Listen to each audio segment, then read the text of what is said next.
Friends, welcome to Rajesh kitchen. இப்போ நம்ம பார்க்க போகிறது மட்டன் ஊறுகாய்.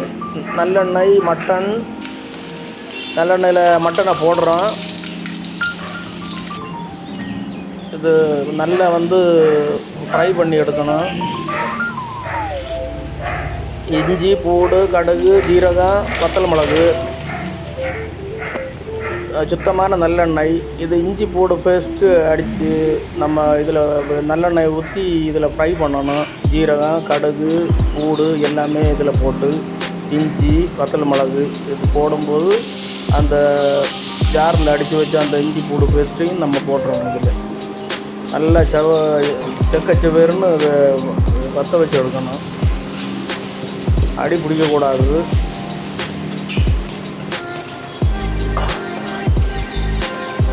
மட்டனை அடிக்கடி கிண்டி விட்ருங்க, இல்லாட்டா அது அடி பிடிச்சிடும். இது பெருங்காய பவுடரு. நல்ல சிகப்பாகும்போது அதை ஆஃப் பண்ணி நம்ம ஜாரில் ஒரு வாட்டி கூட இதை அடிக்கணும் எல்லாத்தையும்.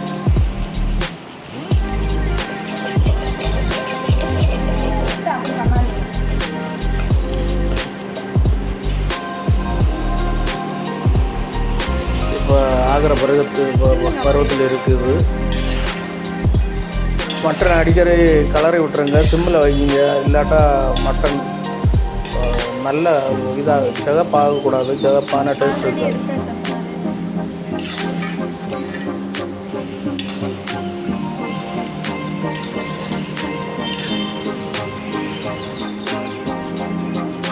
இப்போ மட்டனை எடுத்துருவோம். இதே பருவத்துக்கு தான் எடுக்கணும் மட்டனை.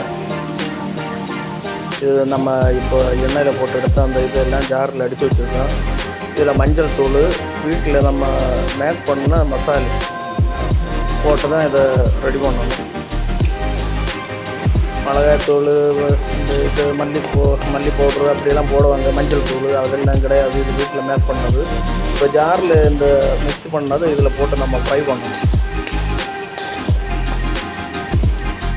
இதில் வினிகரை ஊற்றலாம், எலுமிச்சம்பழம் ஊற்றலாம். நான் ஒரு எலுமிச்சம்பழம் ஊற்றிருக்கேன், கொஞ்சம் போல் வினிகர் ஊற்றிருக்கேன். ஏன்னா 1.5 கிலோ கறி இருக்குது அதில் மட்டன். அதனால் நான் மட்டனை போட்டாச்சு. இதை கிளறி எடுத்துருவோம். அது மாதிரி தேவையான அளவு உப்பு போட்டுருங்க. உப்பு பார்த்து தான் போடணும், அதிகமாக போடாதீங்க. வினிகர்லாம் சேர்க்குறதுனால அது பார்த்து போடணும். இப்போ நம்ம இதை மேக் பண்ணியாச்சு.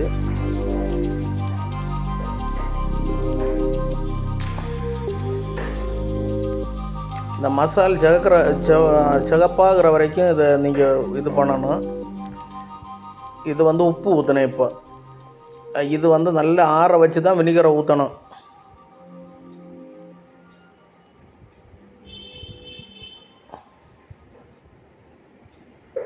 உப்பு கல் உப்பு போடுறது தான் பெஸ்ட்டு.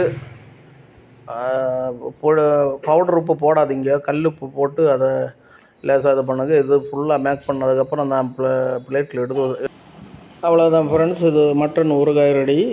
இதை மாதிரி நீங்கள் வீட்டில் ட்ரை பண்ணி பாருங்கள்.